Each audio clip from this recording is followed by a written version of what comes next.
temática. Al igual que las sesiones anteriores, si tienen dudas, si algo que no queda claro durante la presentación, reaccionan nomás, ¿cierto? Levantan la mano, interrumpen, mandan un sticker o lo que ustedes quieran. La idea es que sea lo más amigable posible y que les sirva en su desarrollo profesional. Bien, esa era la última diapositiva, ¿no? Entonces, mientras llegan quizás los que están todavía por incorporarse, suban el audio a sus computadores. Vamos a ver un video. Estos son participantes de un coro donde le están haciendo una nasofibroscopía, eh, que es el examen que conversamos, creo, la vez anterior. Introduce una camarita por la fosa nasal y recorre la fosa nasal, la rinofaringe, la faringe y visualiza los pliegues vocales. Ese es el objetivo. ¿Y por qué es importante Doc, recordar esto? disculpe que lo Porque, interrumpa, es que no está compartiendo el sonido de la presentación. ¿en ¿Puede, serio? si puede dejar No de me compartir en el Zoom? Pero ahí escuchen ahora, miren, que recién tiene sonido ahora. No, no se escucha. Cuando A ver. comparta la pantalla en el Zoom, ¿puede dejar de compartir? Sí, Hay una opción como para habilitar el audio, compartir el audio del computador o una cosa así. perfecto, sí, sí, sí. Y optimizar el video compartido. Vamos a ponerle a todo sí.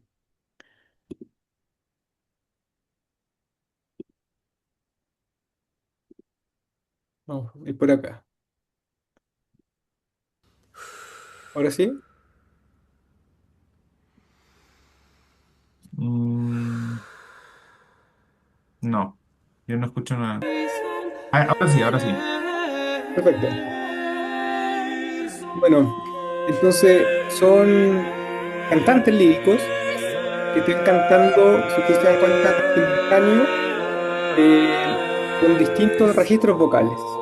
Y vemos como cada uno de ellos, estaban ahí la imagen al inicio, eh, estamos mirando su laringe. Entonces, la idea de este video que está en internet, se llama Chords, nos permite de alguna forma imaginarnos cuando vayamos a explorar a un paciente que nos consulta por disfonía, nosotros vamos a centrarnos principalmente, pero no exclusivamente, es en sus pliegues vocales.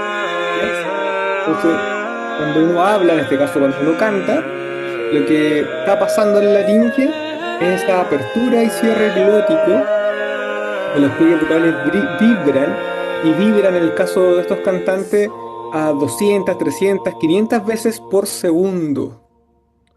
La frecuencia vocal de los hombres más o menos bordea los eh, 100, 150 Hz y la de la mujer un poquito más aguda, ¿cierto? Alrededor de los 200 Hz. ¿Ya? A modo de introducción, ¿cierto? Para motivarlo de lo que vamos a hablar a continuación. Así se llama el video si lo quieren buscar. Perfecto, entonces recordar un par de aspectos de la anatomía y fisiología de la voz. La voz es uno de los canales más importantes de la comunicación, probablemente es de las características más humanas, ¿cierto? No sabemos, puede que exista, pero no tenemos conocimiento profundo de la comunicación de los otros seres vivos. Probablemente también tienen algún mecanismo de comunicación, pero es la voz y es la comunicación, ¿cierto? Lo que nos distingue hoy día como seres sociales. Entonces nos permite comunicarnos, nos permite también expresar una emoción, y eso es los monitos que están abajo, ¿cierto? A uno lo llaman por teléfono y le dicen, hola, ¿cómo estás? Y dice, oye, ¿qué te pasa? Solamente por la voz uno logra percibir estados anímicos, ¿cierto? Cuando uno está alegre, la voz también se pone más brillante. Y cuando uno está triste, la voz obviamente se apaga, ¿ya? Funcionan hartos mecanismos para la producción vocal. Nosotros, y por mi sesgo profesional, me voy a centrar en la laringe, pero también hay que considerar que la voz necesita una fuente de poder que acá la vemos, ¿cierto? Que es el aparato pulmonar. Entonces, un paciente, una paciente que tiene alguna afectación respiratoria, una disnea, una baja capacidad pulmonar, una falta de fuelle por una patología neuromuscular, también va a tener una disfonía. ¿Ya? Entonces hay que considerarlo.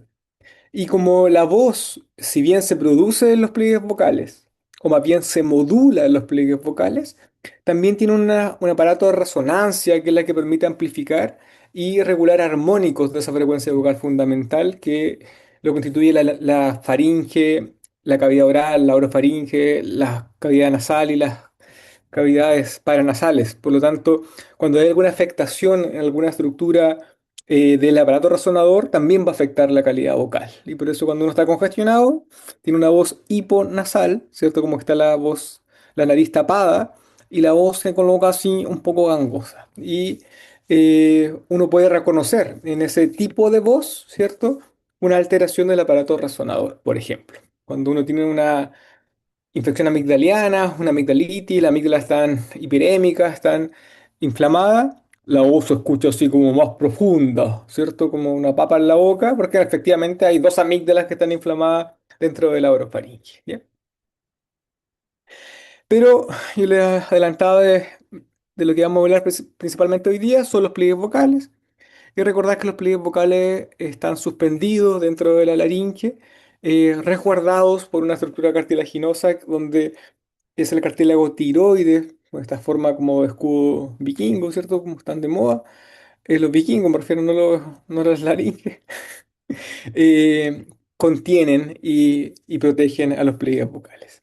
Pliegues vocales es la terminología correcta, pero vamos a hablar en forma indistinta de cuerdas vocales. Pero ustedes deben saber que no son cuerdas, sino que tienen una estructura. Me voy a adelantar otra diapositiva para mostrarles que tienen más o menos esa forma. ¿Ya? Ese es un pliegue vocal en un corte sagital. Bien, me voy a volver a la anterior para comentarles que hay distintas teorías que hablan de la producción vocal, la producción de la voz, y la que hoy día tiene mayor estudio, mayor consenso es la teoría mioelástica aerodinámica de los pliegues vocales, donde dicen que hay un estímulo a nivel de la fuente, o sea, del aparato respiratorio de los pulmones, y que los pliegues vocales tienden a estar cerrados y debe haber una presión suficiente, le llamamos presión subglótica, que permita la apertura del pliegue vocal, pero los pliegues vocales vuelven a cerrarse. ¿Ya? Entonces tiene que haber un flujo continuo para mantener esos pliegues vocales abiertos. Un ejemplo para poder entender esto es cuando uno tiene una bolsa, una bolsita, y se pega a la bolsita, ¿cierto? Porque tiene cierta fricción, y uno la sopla. Y cuando la sopla emite un sonido para abrir esa bolsita. Uno a veces la sopla y logra la apertura y a veces no la logra y suena. Ese mismo fenómeno es el que está ocurriendo en los pliegues vocales. Y este corte sagital, yo les mostraba el pliegue vocal para que no pensamos que es una cuerda o una cinta, sino que es una estructura sólida, robusta, que tiene un músculo el cual está recubierto por una mucosa y además con epitelio. Entre el músculo y el epitelio va a haber un espacio muy importante porque tiene gran cantidad de agua que le llamamos espacio de Renque. Y vamos a encontrar que hay patología que se ubica en el espacio de Renque. Bien. Esta es la misma imagen anterior, pero en vez de hacer un corte sagital, hacemos un esquema capa a capa. Entonces sacamos la primera capa que es el epitelio, después una segunda capa que le llamamos lámina propia superficial, pero que es más bien una estructura que limita la parte superior del espacio de Renque y después estructura hasta llegar al músculo o cuerpo vocal. Bien. eh, Entre la lámina profunda que constituye este espacio de renque y la lámina intermedia van a haber un refuerzo fibroso que constituye el ligamento vocal, que es como el límite. Si uno traspasa el ligamento va a llegar al músculo. Y cuando uno llega al músculo en una cirugía, por ejemplo, eso va a ir inevitablemente a formar una cicatriz. Y al formar una cicatriz, que va a tener poca cantidad de agua, va a afectar la voz de manera eh, permanente. Bien, vamos a hablar de algunas patologías entonces benignas de la laringe. ¿Reconocen a este cantante? si le gusta Aerosmith.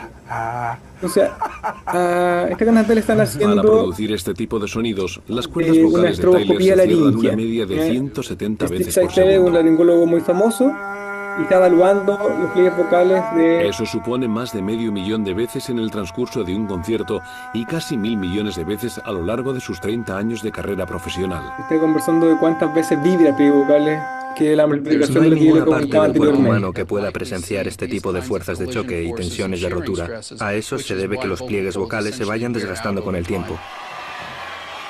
También es el motivo por el que unos meses antes, las cuerdas vocales dañadas hicieron cancelar parte de la gira de Aerosmith. Tyler apenas podía cantar. Entonces ahí vemos una inflamación del pliegue Lo vocal que le derecho obligó a ponerse que en la mesa de afectaba operaciones ante Seitels, o en este la caso bajo el láser. fonación de este paciente, que Básicamente, es muy Steven tenía exigido, heridas muy vocales, exigente. que es bastante Entonces, común entre los su artistas. voz en realidad va a De tener hecho, es común a un todos los que requerimiento tienen el don distinto de al la mío y distinto al de charlatanería, ustedes desde abogados probablemente, hasta ¿cierto? teleoperadores. Hacen algunos La cirugía por procedimientos en láser, en la cual consulta. Seitels y su equipo son Bueno, les cuento pioneros, que al final funciona se mediante mejoró, se trataron muy bien cuando las ponemos juntas, y él vibra. logró traer ese registro vocal, ¿cierto?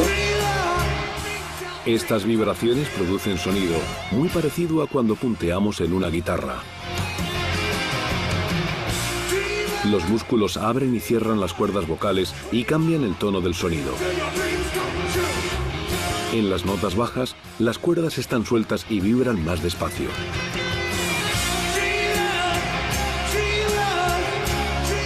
Pero en estos Bien, falsetes, también está disponible este documental del Nat Geo, pero está disponible en YouTube. Entretenido para mí, no sé, espero que también para ustedes. Bien, estos son pacientes reales, ¿cierto? Yo les quería comentar a algunos pacientes. Yo no, lamentablemente no soy el laringólogo del vocalista de Aerosmith, ¿cierto? Pero mis pacientes también tienen afectación. Entonces les quería mostrar algunas voces de los pacientes que se nos van a enfrentar, que nosotros vamos a tener que enfrentar habitualmente en la consulta. Aquí sí tienes que poner un poquito más de volumen porque hay algunas voces que están un poquito bajas en la grabación.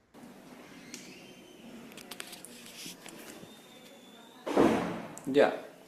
¿Usted quiere saber sobre mi abuelo? Bueno, él tiene cerca de 93 años de edad y aún piensa tan lúcidamente como siempre se viste. ¿Alguien se anima a decir si esa voz es normal o patológica?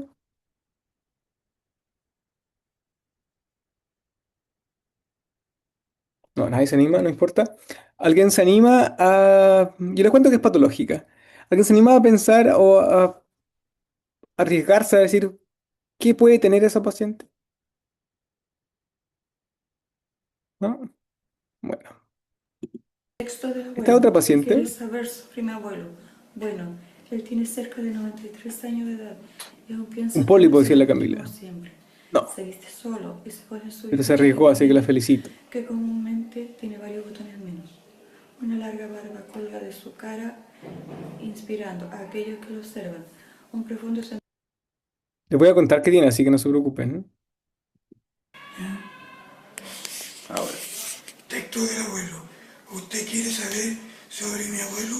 Bueno, él tiene cerca de 93 años de edad y aún piensa tan lúcidamente como siempre. Se viste solo y se pone su vieja chaqueta negra. A ver qué nos comentan por acá.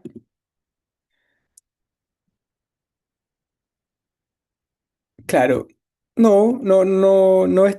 Uno tiene que tratar de aproximarse, ¿cierto? Como una probabilidad pretest, solamente con la voz, a tratar de pensar qué patología podría tener ese paciente, ¿ya? Eh, Se considera perfecto, Dominic, la felicito. Sí, el tercer paciente claramente es una voz soplada, y le voy a contar al tiro por qué y a qué se refiere ese término, pero está muy bien utilizado. La primera paciente, la de Rosado, una paciente muy querida mía, que ella tiene una miastenia gravis, es una patología neuromuscular, ¿cierto? Donde ella no tiene fuerza motora a nivel respiratorio, pero tampoco a nivel laringe. Entonces su laringe, al igual que todo su, o gran parte de su aparato neuromuscular, es débil. ¿ya? Eso sí, ella tiene una voz débil en intensidad, ¿cierto? Ella se cansa muy fácil. La segunda paciente es una paciente que tuvo una cirugía de tiroides, donde hubo una lesión del nervio laríngeo recurrente y quedó con una parálisis cordal. Entonces, hay una cuerda que se mueve y la otra no, ¿ya? Esa voz también la podríamos considerar soplada.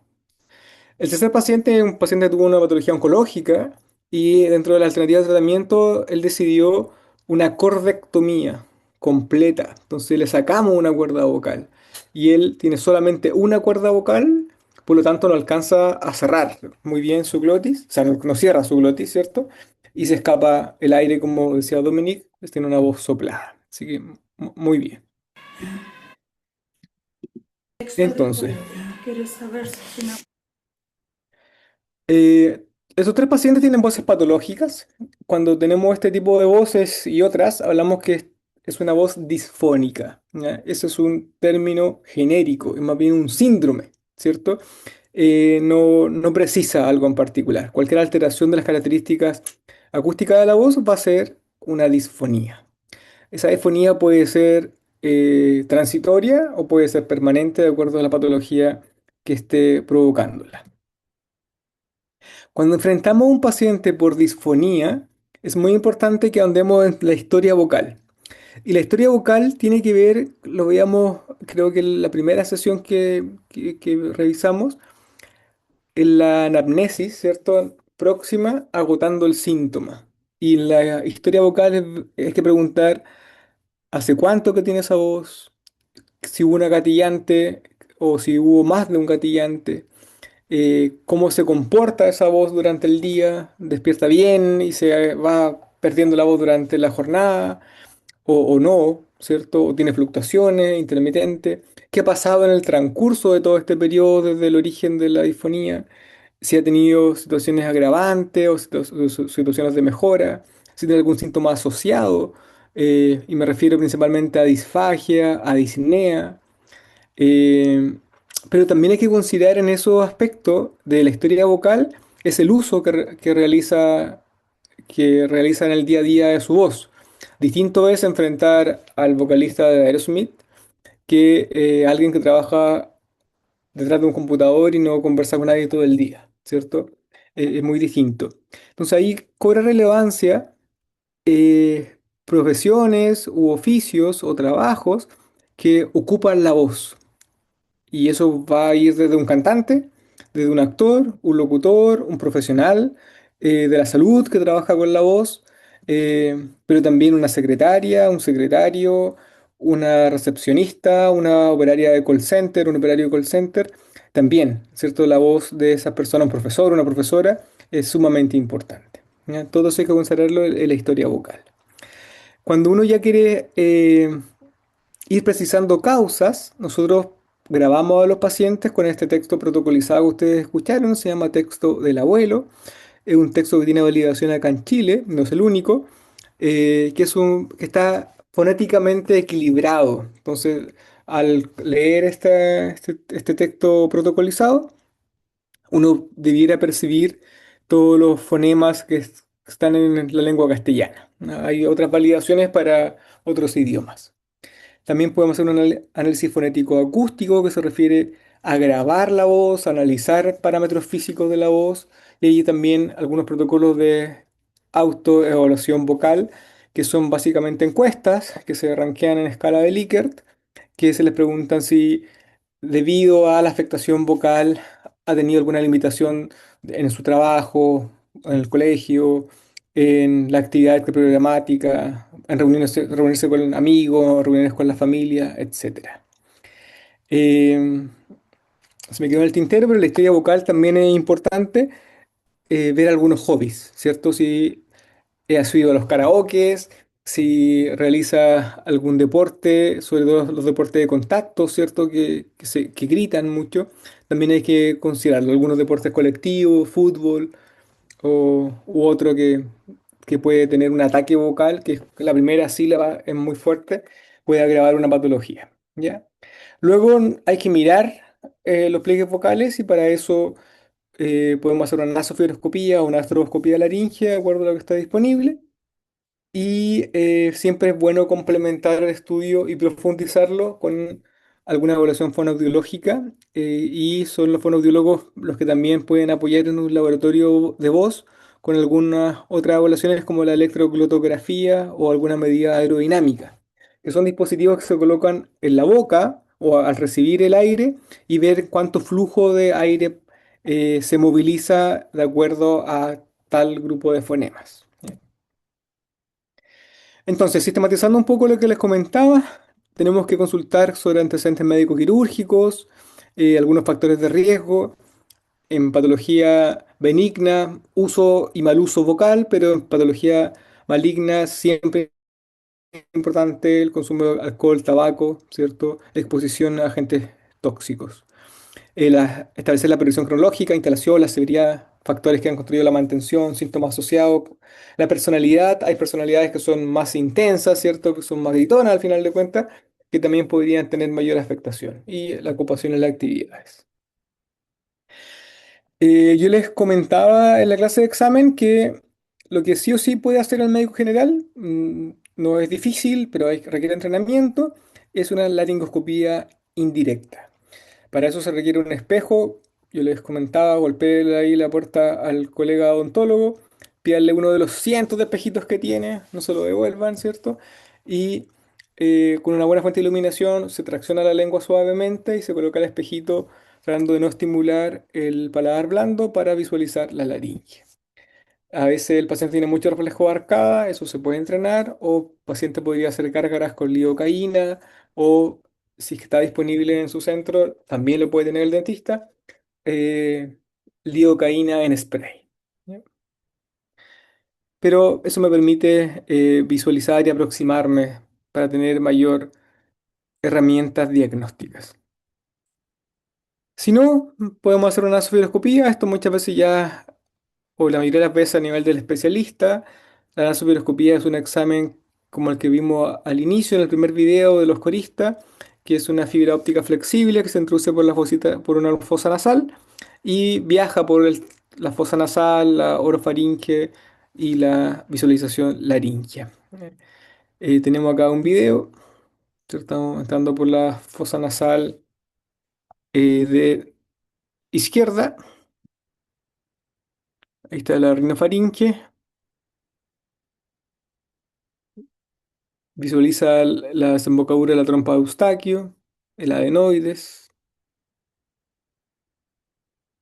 Uno puede evaluar todas las estructuras que están en el trayecto del examen. Entonces, para evaluar la voz, una de las primeras eh, hitos del procedimiento es evaluar cómo está el cierre velar. Si vemos ahí el paladar blando, le pedimos al paciente que diga algunos fonemas que involucren el cierre velar, como Coca-Cola, patacá, ¿cierto? Eso hace que el paladar blando se vaya a la pared posterior faríngea y se cierre. Y si no cierra, también se escapa el aire.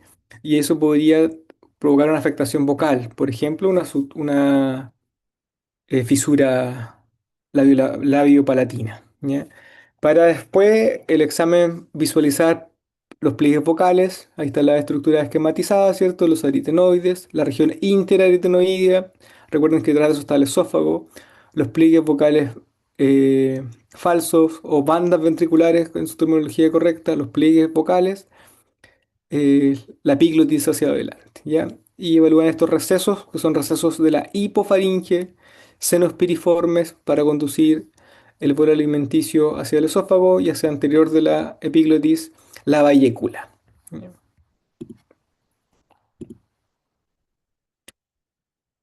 Como complemento al anterior, muchas veces nosotros también lo hacemos de entrada porque nos permite visualizar con mejor definición los pliegues vocales. Podemos hacer una telelaringoscopía. La telelaringoscopía es como la que le hicieron a Mick Jagger, que es por la boca. Es muy parecida a una laringoscopía indirecta, pero aquí es con una óptica en vez de un espejo y permite visualizar los pliegues vocales. Eso es lo que estamos haciendo en este caso en particular. Al tener una buena resolución de imagen, que puede ser con telelaringoscopía o con nasoviroscopio más avanzado, hoy día se denominan videonasofibroscopios, pero que otorgan una calidad de imagen superior. Uno podría complementarlo con una estroboscopía, que es entregar luz estroboscópica para poder visualizar el movimiento o la oscilación del pliegue vocal. Aquí vemos en este caso cómo se ve un examen estroboscópico. Entonces, cuando nos referíamos a cuántas veces los pliegues vocales se mueven por segundo, nos referimos a esto, ¿cierto? Tiene una oscilación y aparece ahí en el extremo superior derecho del video, 150 Hz. Probablemente uno dice, ah, este es un paciente masculino que tiene una frecuencia vocal fundamental normal. ¿Ya? Perfecto. Y lo que se viene, ¿cierto? Solamente para que lo sepan, uno también podría hacer a través de estos mismos instrumentos, conectar una cámara de alta velocidad, como son cámaras de los fotógrafos de documentales, del mismo National Geographic, eh, y grabar un trozo del movimiento, pero después hacer enlentecerla al máximo para lograr ver ese movimiento que es alrededor de 150 veces por segundo, lo logramos ver al desfasar ese movimiento. Imagínense lo mismo cuando graban el aleteo de un picaflor, de un colibrí, ¿cierto? Lo mismo puede hacer esa tecnología. ¿Ya? Cuando todo eso falla, la opción es que lo podemos llevar al pabellón y en el pabellón lo vemos directamente, ya sea con óptica o a través del microscopio, y se ve esta imagen, una imagen mucho más directa, una imagen muy cercana que nos permite palpar indirectamente a través de un instrumento, ¿cierto? Los pliegues vocales. ¿Ya? Ahí vemos la región anterior de los pliegues vocales. Esa es una gasa que está puesta conteniendo el sangrado.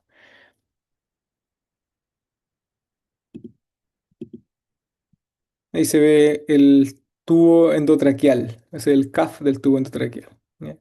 Y ahí se acercó un aspirador que estaba limpiando la zona.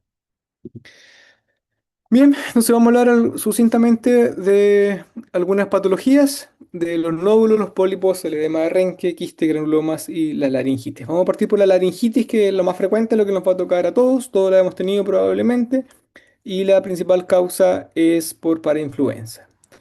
Entonces, un resfrío, una gripe que tenga estos factores etiológicos puede afectar los pliegues vocales donde hay un edema laringio y eso nos provoca disfonía.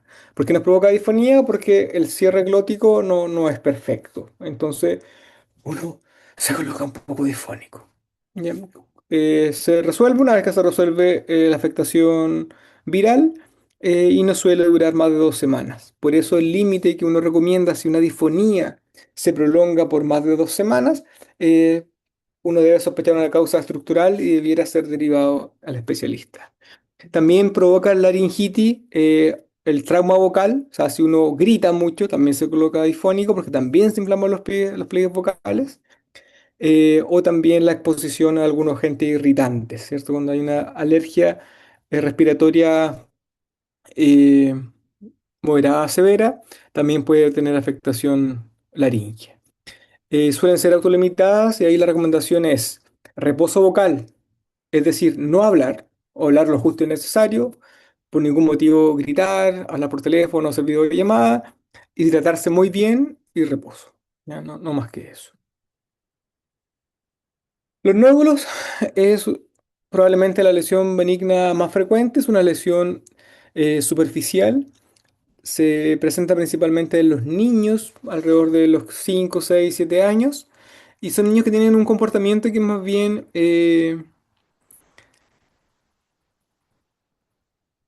mm, de hiperactividad. Es un niño que siempre se anda moviendo, un niño que grita, un niño inquieto. Y eso es como lo habitual. Lo vemos principalmente en niños varones de esas edades. Y también se puede presentar en mujeres en edad media, 30, 40 años.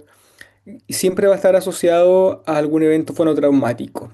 Al hablar mucho, al gritar mucho, donde los pliegues vocales tienen un ataque vocal, hay un primer contacto y ese contacto, al igual que cuando uno tiene un zapato que le queda medio apretado, se forma una lesión que se perpetúa en el tiempo si es que no corregimos el factor etiológico. Así lo vemos en una nasofibroscopía.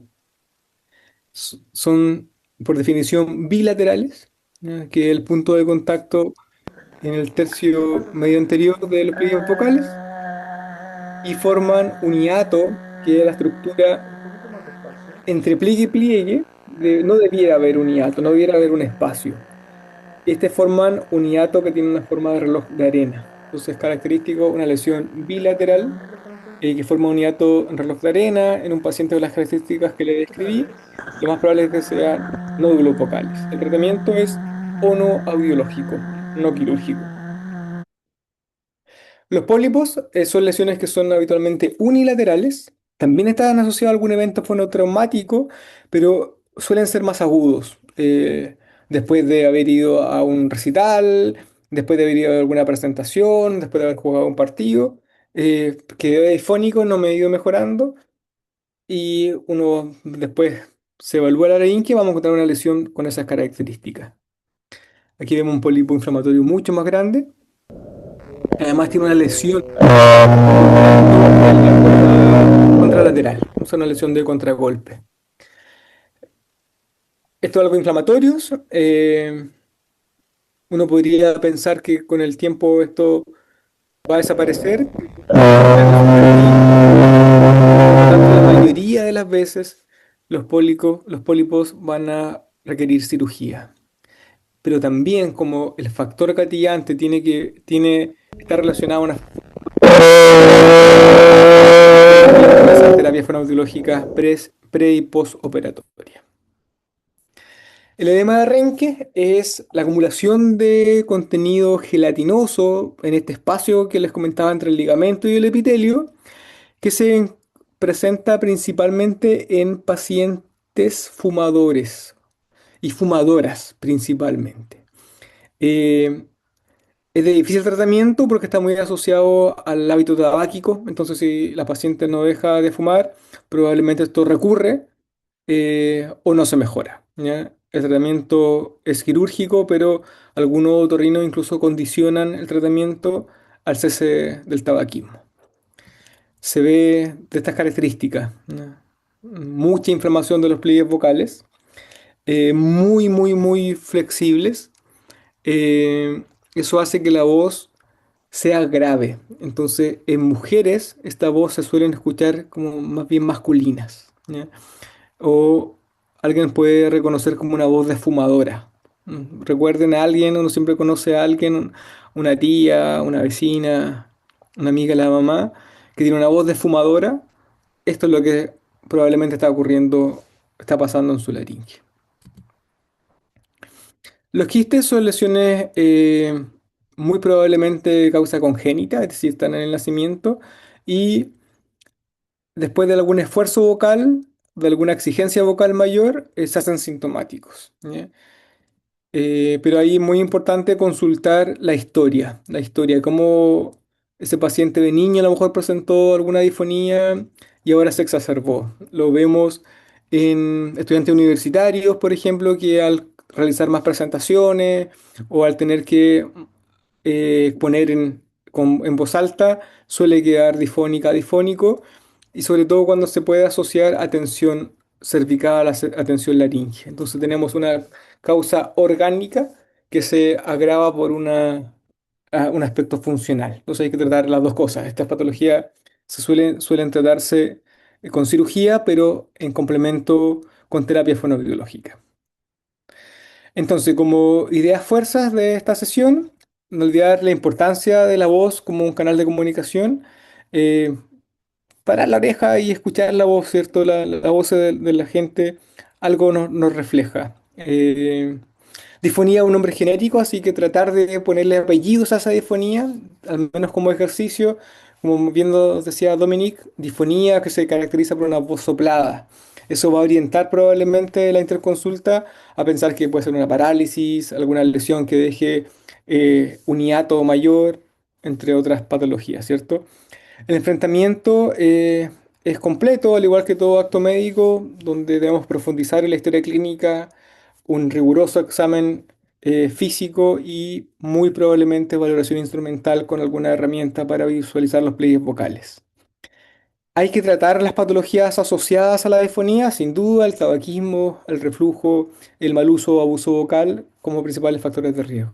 Y no olvidar, si algo se tiene que quedar en esta sesión, es que una disfonía mayor a 3 semanas, lo más probable que no sea una causa transitoria, no es un virus para influenza, no es un resfrío, no es algo irritativo y probablemente haya que mirar esa laringe para descartar alguna causa estructural. Bien. Dudas, preguntas.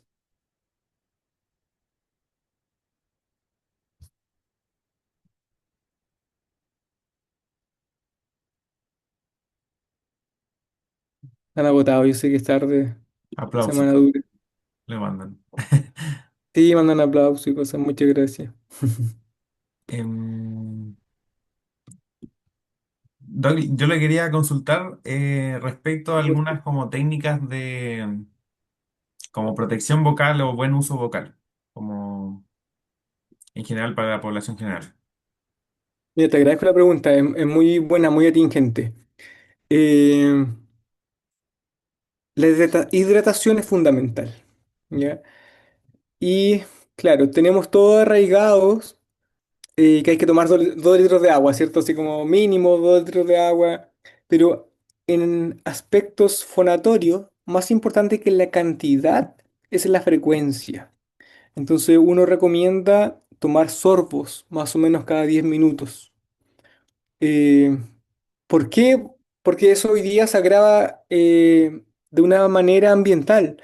Hoy día usamos mucho más aire acondicionado que antes, muchos más calefactores, entonces respiramos un aire que tiene una humedad distinta, muchas veces mucho más seco. Entonces se requiere hidratar los pliegues vocales. Eso disminuye la fricción del pliegue vocal. ¿Ya? Eso como un aspecto.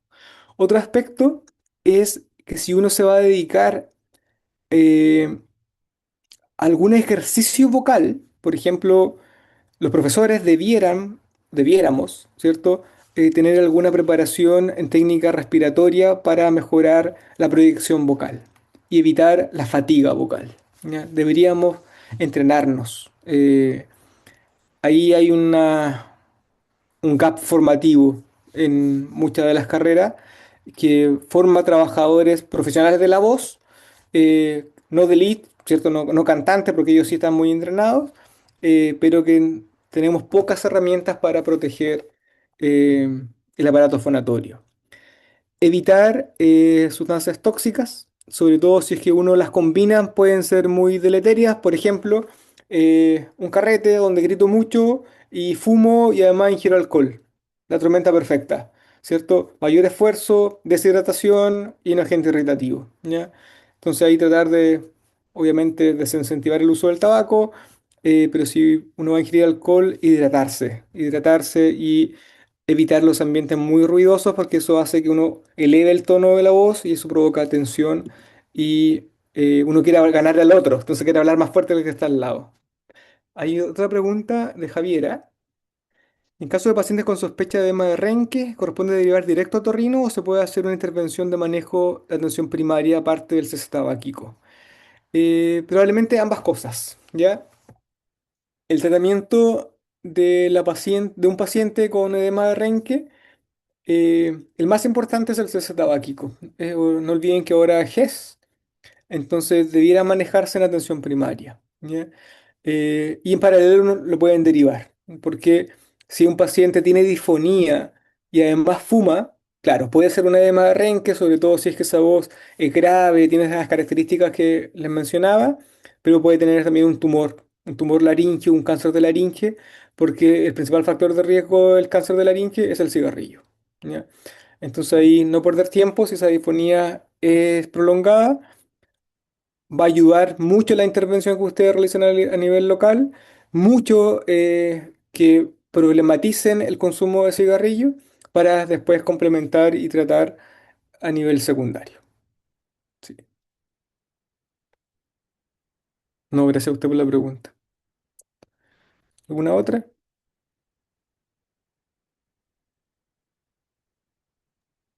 ¿No? Doc, yo tengo una Sí. consulta, que siempre se habla como del tabaco, pero ¿qué pasa hoy en día con, no sé, por ejemplo, los vapor o Perfecto, le estos agradezco cigarrillos la eléctricos? pregunta. Se la agradezco porque a mí se me olvidó. Eh, sabemos que todo, sabemos que el daño del cigarrillo, está asociado a compuestos del cigarrillo, ¿ya? Más o menos 200 sustancias volátiles tóxicas que tiene el cigarrillo. Pero también sabemos que el daño a la laringe, imagínense, desde la resequedad, ¿cierto? Tiene que ver con la biomasa, es decir, con el humo. Entonces, cualquier cosa que genere humo va a provocar mayor riesgo de patología neoplástica a nivel de tracto respiratorio. O sea, una estufa a leña, eh, cualquier cosa que se fume que genere humo va a provocar eso, ¿cierto? Incluida la marihuana o algún otro material de cigarrillo que yo en realidad desconozco. Los vapers, eh, como es algo relativamente nuevo, no tiene una evidencia sólida que pueda determinar alguna causalidad específica, pero sí están fuertemente asociados también a patología neoplástica de labios, de cavidad oral y de vía respiratoria superior. Mm. Entonces, inocuos no son, ¿ya? Inocuos no son. Eh, pero todavía no tenemos suficiente evidencia para establecer una causalidad tan directa, pero hay que desincentivar el uso también. Ya sea, los vapers no tan solo generan vapor de agua, sino que muchos tienen sabor y esas sustancias volátiles generan o podrían generar algún daño celular. Sí. Ya, muchas gracias. ¿A usted? Bien, lo liberamos entonces, pues Javier. Se lo Listo. merecen. No perdí tanto, perdí como dos nomás. Así que, excelente Sí, día.